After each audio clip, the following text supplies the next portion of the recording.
You are listening to EFT Unleashed. By listening to this audio, you are agreeing to our disclaimer, which can be found at our website, www.eftunleashed.com. Now, welcome to our host, Tania A Prince. Many couples have problems when it comes to fertility. My guest today is Emma Roberts, an expert in the area of working with fertility issues using EFT.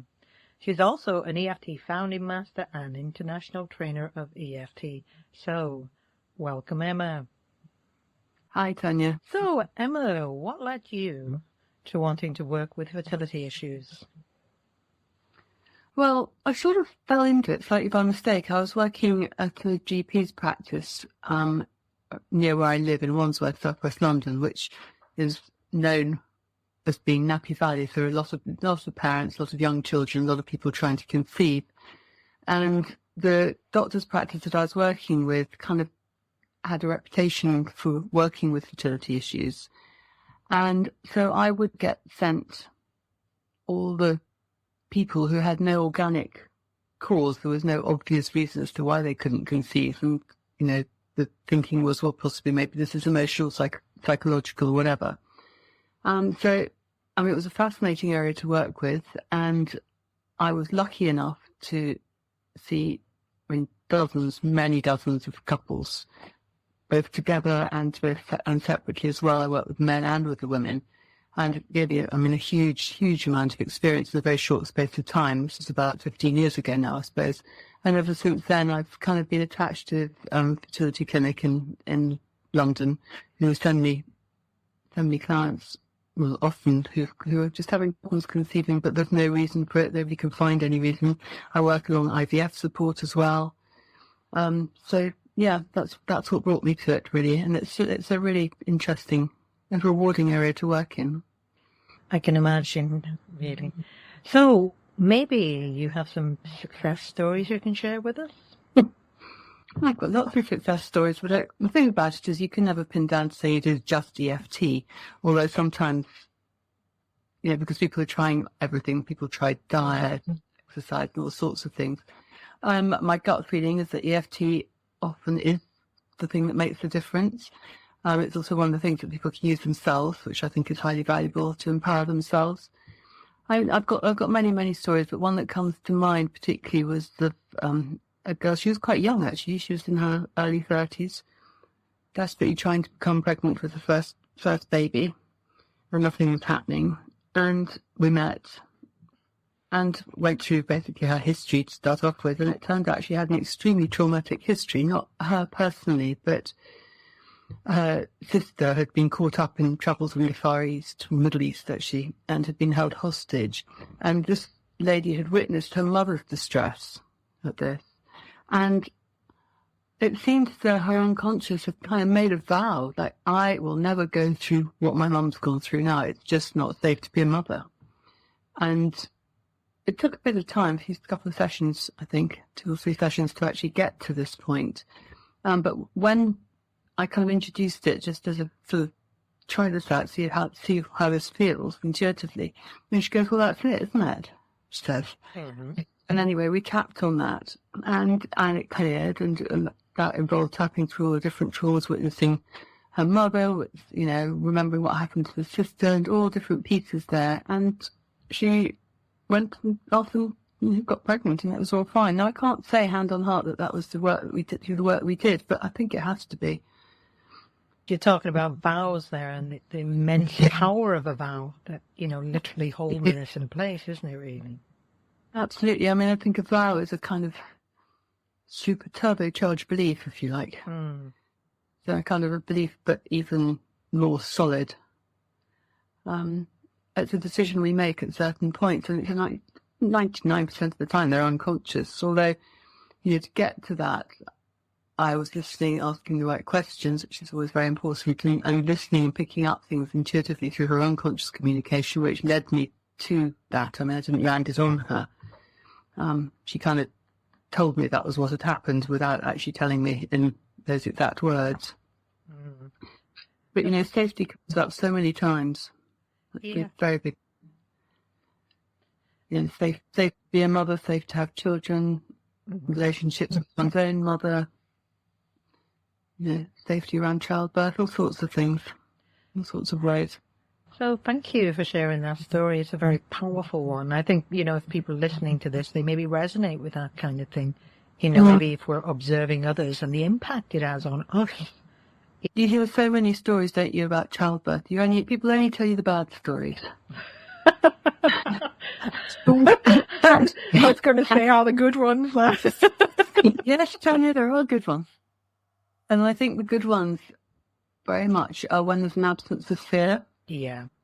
So I do spend quite a lot of time also at the other end, apart from at the conception end, also at the birthing end too, working through the different fears, the beliefs that are set up by hearing what people have said or what your own birth was like, etc., etc. It's amazing what people dump on us about childbirth, where it's actually a completely natural process. And once you kind of clear the fears around that, it seems to be much easier. I mean, obviously not all the time, but the majority of the time people do seem to have natural birth. And at the other end of the scale, at the conception stage, the other curious thing is, we spend our teenage years, most of us, trying really hard not to get pregnant. And sometimes that can be drilled into us so much that, again, it's like a vow. It's just not safe to get pregnant. And you start clearing that. So you want to look at things, if you're a practitioner, look at things like your parents' attitude to sex and to pregnancy and that sort of thing. Client's attitude to sex. Which all have a very big and powerful impact on people, isn't it? Yeah. So what would you say are the most common blocks you come across when working with fertility? You've mentioned a few just now, but what are the most common things that keep maybe reoccurring, that you keep seeing? I think it becomes a kind of obsession, which is understandable. But, for something that's, a conception is a miracle. Miracle. And we lose sight of that. And people, I think, close down emotionally. It all becomes like taking off pages of the calendar, taking the dates off, taking your temperature, all this sort of thing, which takes us away from the love and the kind of the healthy environment, the heart-centered environment, if you like, for conception. Another area that's very common is people who have had terminations, maybe in their teens or in their 20s. And whilst they think that they're over it, if you start working through it or asking questions, you'll find that there's often a lot of guilt or grief that comes up around that, which needs to be cleared. No, I'm not fit to be a mother, that sort of stuff, which of course is all illusion. None of it's true. But to the individual, it feels true. And you kind of have to dig with your questions to get to these things. You can't lay it on the client. Yeah, and absolutely. You make the very good point that people often think they're over it just because time has moved on, and I've heard that said so many times by people. But as you say, when you go back to it, it's like you take that layer off of the top and you see how much is truly just stored there within those people. Yeah, I will always go there. Somebody said to me, I've had determination, but they're over it. I'll always go, well, just humour me. Let's just check this. There could be some energetic component that's still knocking around that's getting in the way. And so often there is. And that, I think, can be a turning point. Much of what you're doing, as with all EFT, is just optimizing the conditions. Exactly. For health, really. It's optimizing the environment. There are lots of other things you can do with it too. So for people who have got a kind of organic or medical cause, some form of diagnosis, they're going through the IVF or maybe egg donation, there is still a lot that you can do to optimize the internal environment, the womb, the follicle growth, to encourage all that. Using Pat Carrington's choices is a fantastic way of working. Even though I'm not going to get enough follicles, I choose to have 8 on my left and 5 on my right or whatever. If you combine that with visualization as well, it becomes really powerful, and the body seems to obey more often than not. It's fascinating. But you have to do it. You have to do it a lot. You can't just do one round. You have to be on the case like you would be if you were taking any form of medication. You have to do it regularly and often. And I think the visualization component is very important. Yeah, and I think just getting a person on board to keep doing that, as you say, rather than just do it once or twice and giving up on that. It's repetition. It's really getting that message in there, really, isn't it? Yeah. It is, absolutely. And I do think the words I choose are very powerful because they bypass our conscious defences. Can't really argue with choice. Yeah, that's the beauty of that phrasing, isn't it, really, and the power that it holds over us. Absolutely. Power of language, full stop. With that being said, if there's someone here that's listening to this that maybe has some fertility issues, what tip or piece of advice would you like to give them that would help them? Well, I would say, first of all, obviously go and get yourself checked out medically to get tests around. Knowledge is power, and work out where you're at and what is going on for you. We're talking about this as if it's always the woman. It's not always the woman at all, actually. It's pretty evenly spread. But find out what's going on, and then I would say work with somebody else on this. It is too emotive, really, to do a huge amount on your own. You can do some on your own to take the edge off it, but if you get stuck, work with somebody else who can ask. We need somebody who's experienced, who can ask the right question to get to the core of whatever that vow is or whatever the belief is that may well be holding you stuck. That would be my advice. So some excellent advice. Because you did bring it up, we have to talk mostly about women here, as you said. So what is the most common thing you come across with the guys, with the men? Well, most sperm motility is usually the problem.